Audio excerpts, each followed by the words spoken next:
আসসালামু আলাইকুম, ডাবল ঈদ মোবারক ভাই। ঈদের দিনে এত বড় একটা সারপ্রাইজ পাম ভাবতে পারি নাই। আলহামদুলিল্লাহ আলহামদুলিল্লাহ আলহামদুলিল্লাহ। প্রথম বাচ্চা প্রথম বাচ্চা প্রথম বাচ্চা ফুটতেছে। এই দেন, এই যে ডিম ফুটছে আলহামদুলিল্লাহ। আলোতে নিলে ভালো করে দেখা যাবে। এই যে ডিম ফুটছে, মুরগির বাচ্চা। ই কথা আছে, চি চি কথা আছে, আওয়াজ পাওয়া যায়।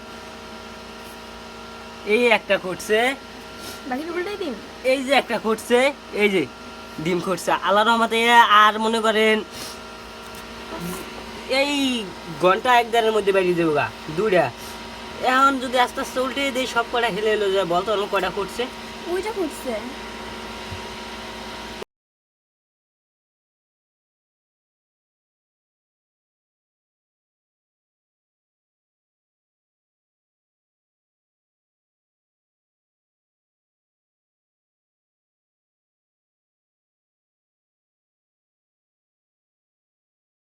আলহামদুলিল্লাহ, ঈদের নামাজ শেষ করে গরু কুরবানি দিয়ে বাড়িতে ফিরে আসি। এরপরে প্রায় ৩টার দিকে এসে দেখি অনেকগুলা বাচ্চা ফুটে গেছে। আলহামদুলিল্লাহ, এই যে দেখতে পাচ্ছেন অনেকগুলো বাচ্চা ফুটছে, প্রায় 3/2 ভাগ বাচ্চা ফুটে গেছে। আর অনেকগুলা মানে খোসা অল্প অল্প ছাড়াইছে, বের হবে এরকম একটা অবস্থায় আছে। এরপরে চিন্তা করলাম যে এখন যদি বাচ্চাগুলা বের করি, যতক্ষণ পর্যন্ত বাচ্চাগুলা একটু তরতাজা না হবে, চঞ্চল না হবে, ততক্ষণ পর্যন্ত বের করলে বাচ্চাগুলো হয়তো বা রোগ আক্রান্ত হয়ে যাব। যার জন্য আমি এটার মধ্যে আরো অনেকক্ষণ রাখার পরে এরপরে আবারও ফিরে আসি প্রায় ধরেন 7-8 ঘন্টা পরে।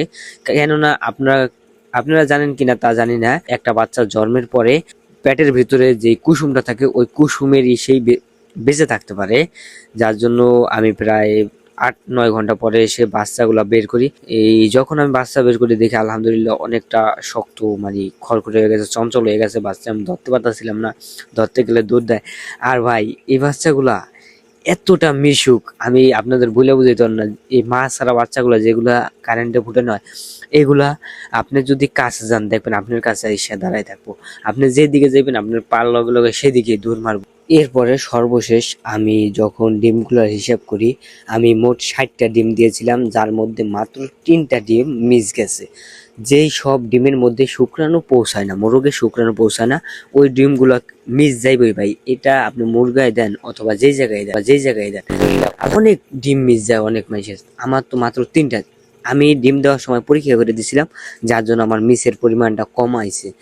আর হলো যে সবচেয়ে বড় কথা হলো যে এই যে প্রথমবার ভাই, একদম শুরু থেকে শেষ পর্যন্ত প্রথমবার বাচ্চা এতগুলা রেটিং পাবো আমি কখনো কল্পনা করতে পারিনি। যার জন্য আল্লাহর কাছে লাখ লাখ শুকরিয়া। আলহামদুলিল্লাহ আলহামদুলিল্লাহ আলহামদুলিল্লাহ।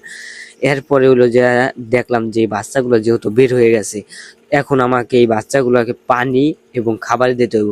যখন পানি দিব করে চিন্তা করলাম, তখন দেখলাম যে আমার বাসায় কোনো ঢোপ নাই।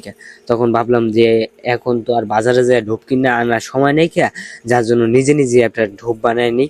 যদি এই ঢোপ তৈরি সম্পর্কে আপনি বিস্তারিত জানতে চান, পানির ঢোপ, আধারের ঢোপ, সর্বপ্রথম পানির ঢোপটাই বানিয়ে দেখাইছি। এরপর আধারের ঢোপ চাইলে আমি আধারের ঢোপের ভিডিওটাও ইনশাল্লাহ সামনে আনবো। যারা পানির ঢোপের ভিডিও চান তারা এই চ্যানেলেরই এই ভিডিওর পূর্বের ভিডিওটাই দেখতে পারেন। এই ভিডিওর পূর্বের ভিডিওতেই দেখাইছি যে আপনি ফেলে দেওয়া নষ্ট বোতল দিয়ে কিভাবে পানির ঢোপ তৈরি করবেন। আর আমি বাচ্চা ফোটার সঙ্গে সঙ্গে জিরো অবস্থায় কি ওষুধ দিছি, এরপরে কি কি টিকা দিব 1 মাস পর্যন্ত বোর্ডিং অবস্থায়, তা জানতে হলে এই চ্যানেলটাকে সাবস্ক্রাইব করে চ্যানেলের পাশে থাকুন। আর জিরো অবস্থায় কি টিকাটা দিয়েছি সেই টিকার ভিডিওটাও ইনশাল্লাহ খুব শীঘ্রই আপলোড করে দিব।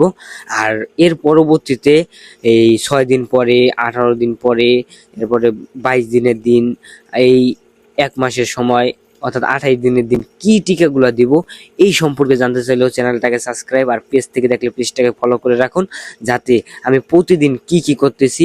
আমি বলেছি যে আমি বেসিক টু অ্যাডভান্স, মানে নিজেও শিখবো আপনাদেরকেও শিখাবো কিভাবে একটা খামারে সফলতা পেতে হয় খুবই অল্প টাকা খরচ করে, মানে যেটা না করলেই হয় না, এতটা কম পরিমাণ টাকা খরচ করে।